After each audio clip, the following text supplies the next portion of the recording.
सरकार ने बोला बेटी बचाओ बेटी पढ़ाओ।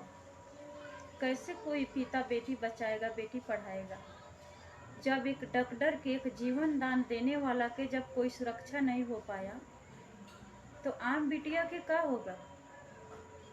जब कोई जीवन देने वाला के कोई सुरक्षा नहीं है, दरिंदों ने नोच खाया, तो आम बिटिया कैसे कोई बच पाएगी। कैसे कोई माँ अपने बेटी के अपने कोख से ही पैदा करेगी, कैसे जन्म देगी। एक पिता अपने बेटी के पढ़ा लिखा के कैसे समाज से बचाएगा, कैसे ही दरिंदों से बचाएगा।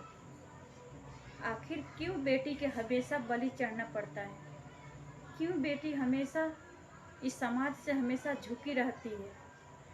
कब तक बेटी के हमेशा अपना जान अपने हथेली पर रख के कब तक दुनिया में कुर्बान करते रहेगी, कब तक दरिंदों के बीच अपना शिकार बनते रहेगी।